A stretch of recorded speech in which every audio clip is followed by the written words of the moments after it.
Jerome was considered to be the reviser of the whole Vulgate New Testament until the beginning of the 20th century, when this assumption was first questioned by the group. Multiple reasons lay at the basis of this long-lasting belief. First of all, the attribution of the books of the Vulgate New Testament outside the Gospels to Jerome derives from his accomplishment of the revision of the Vulgate Gospels, undertaken in the year 384. Jerome himself seems to support this opinion on three occasions: in the Viris Illustribus 135, in Epistle 71, and in Epistle 112, although his statements are often contradictory.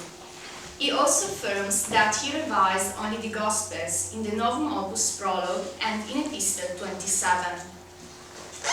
The fact that Codex Fuldensis, a 6th century manuscript of the Vulgate, groups together the Acts, the Epistles, and the Apocalypse all in a Vulgate form, with a harmony of the Gospels based on the Vulgate, appears to reinforce the belief in a unitary origin of the Vulgate New Testament. Most importantly, the colophon to the Epistle to the Hebrews in the 9th century Bible of Saint-Germain-des-Prés names Jerome as the reviser of the Vulgate New Testament. According to Borut, the circulation of a unitary Vulgate New Testament was an editorial promotion in order to sell an authoritative version of the New Testament under the name of Jerome. Three main objections have been formulated against Jerome's authorship. First of all, a prologue to the rest of the New Testament is missing, and the preface to the Pauline Epistles, the Primum Quaeritur, cannot be by Jerome, because the Epistle to the Hebrews is deemed to be canonical, while Jerome excludes this letter from the canon. Second, stylistic differences between the Gospels and the other books have been noticed, although this argument still awaits a full demonstration. Third, the divergence between Jerome's biblical text and the text of the Vulgate Epistles was detected by Cavallera and Vaccari. Nonetheless, Thiele observed that some of Jerome's citations contain the earliest attestations of the Vulgate Catholic Epistles. The presence of the Vulgate in Jerome's biblical text may demonstrate that the revision of the Catholic Epistles precedes that of the Pauline Epistles, and therefore cannot be attributed to Pseudo-Rufinus the Syrian, the probable reviser of the Vulgate Epistles according to Frede and Fischer, who arrived in Rome between 399 and 402. Thiele carefully mentioned the passages of Jerome's citations that agree with the Vulgate in the introduction to the Vitus Latina edition of the Catholic Epistles, but omitted further cases of agreement with the Vulgate. This paper aims to reassess and expand Thiele's conclusion that Jerome cites the Vulgate Catholic Epistles, define the way Jerome quotes the biblical text, and the relationship with the Vitus Latina and the Greek text.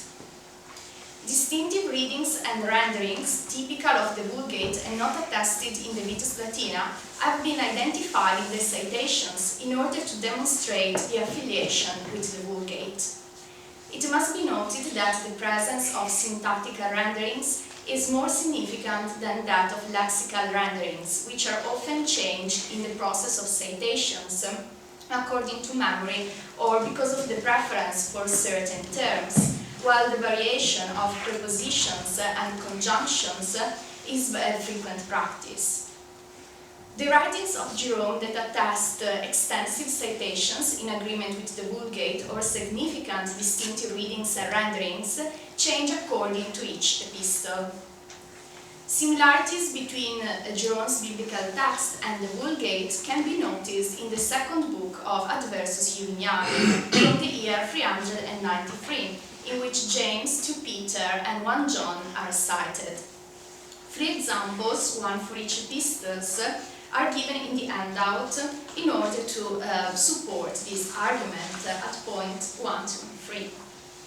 On one hand, the citations at point 2 and 3 contain several lexical renderings in common with the Vulgate, But the quotation at point 1 from James is the most significant, in that there are several striking renderings of participles in agreement with the Vulgate, and the translation of the verb eirazomai with the first person verb temptor instead of the first person verb tentator present in the Vitus Latina. The second book of Adversus Julianum is particularly significant because it attests long quotations with a pure Vulgate text, while the citations from the other New Testament books in these writings usually agree with the Vulgate, with some differences. Given that extensive scriptural passages are cited in the second book of Adversus Julianum, it is probable that Jerome relied on a manuscript and not on memory. Epistle 52 from the year 397 is the main source attesting the Vulgate version of 1 Peter in chapter 5 verses 2-4 at point 4 in the handout.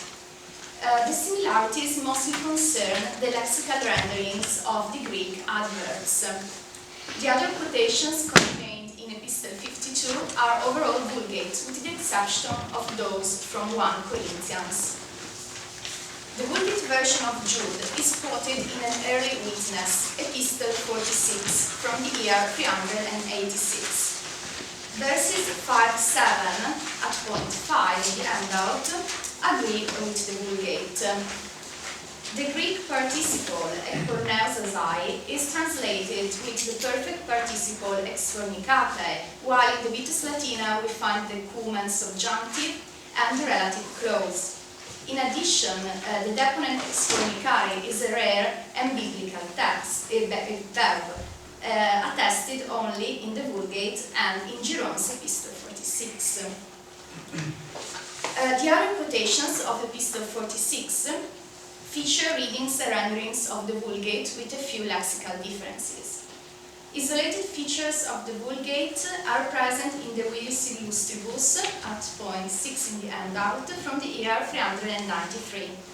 The most interesting lexical rendering is pumelecta, which translates the Greek synelekte, so is a calque of the Greek term, attested only in this passage.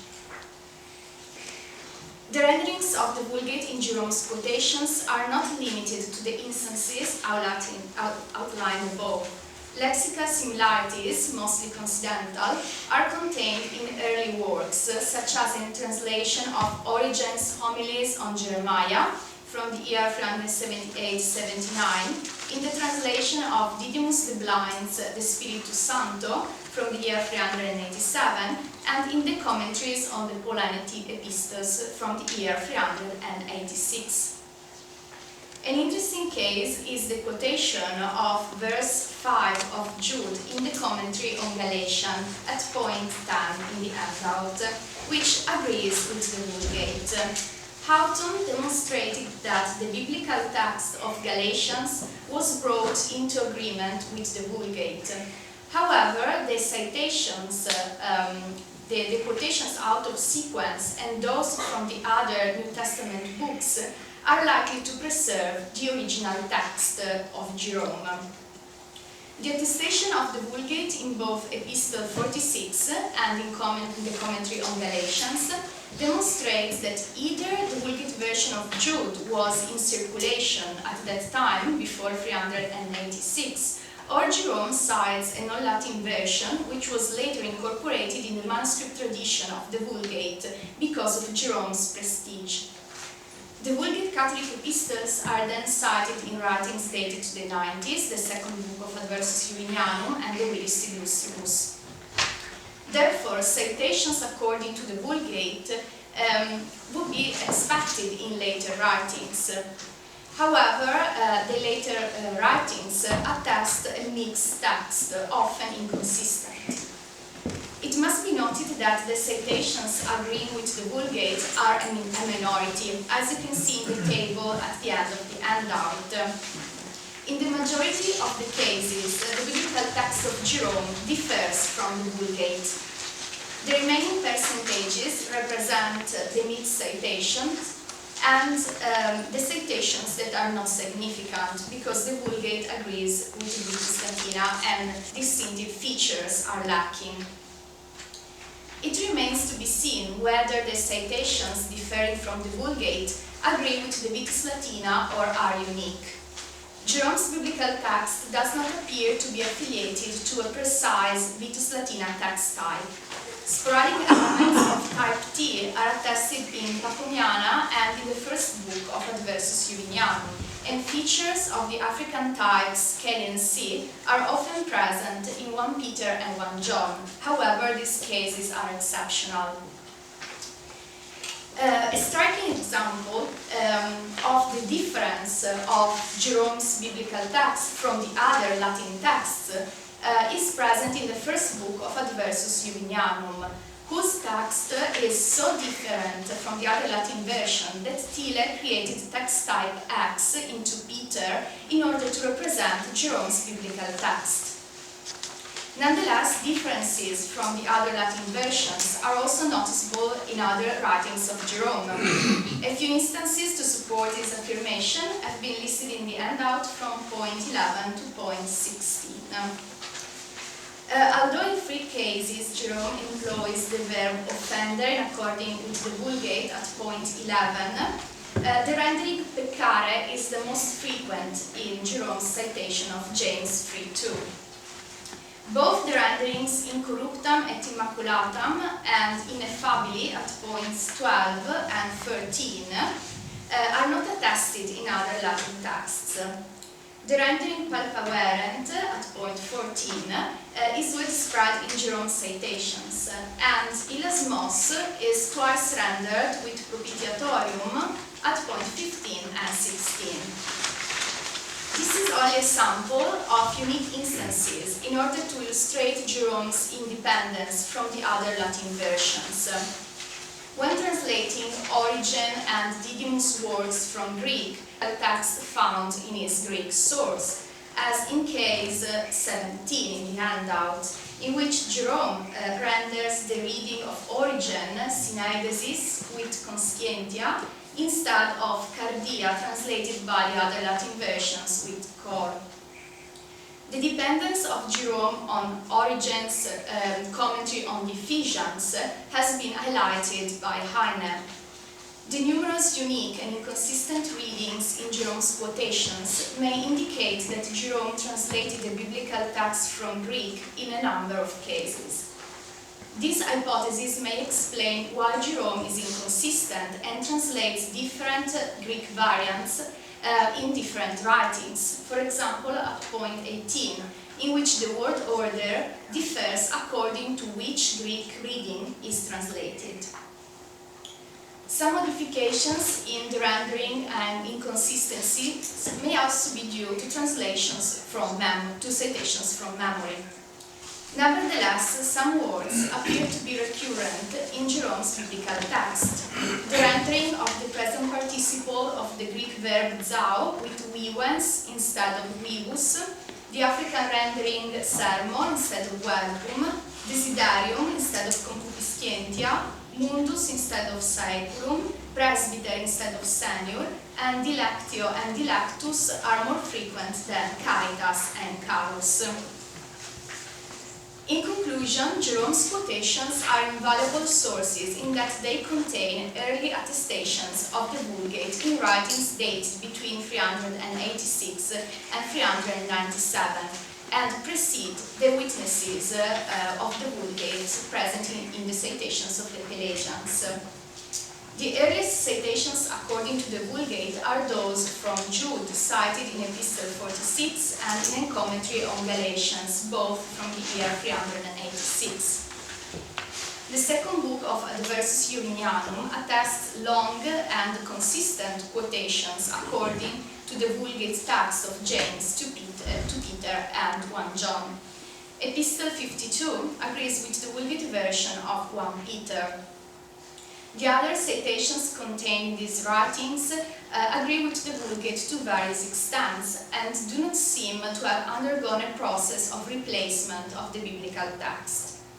On the other hand, the citations of Jerome's later works are often mixed. The chronology refutes the hypothesis that Pseudo-Rufinus the Syrian revised the Vulgate Catholic Epistles when he arrived in Rome in 399, because the revision of the Vulgate Catholic Epistles precedes that date. The affinities between the Vulgate and Jerome's biblical text can be also explained by another hypothesis. Jerome may have cited a non-Latin text, which later became the Vulgate, and according to this reconstruction, the Vulgate would be a non-Latin text which gained prestige because of Jerome's association. This theory is supported by the early attestation of the Vulgate version of Jude a few years after the revision of the Gospels. The differences between most of Jerome's citations and the Vulgate demonstrate that Jerome is not the reviser of the Vulgate Catholic Epistles either.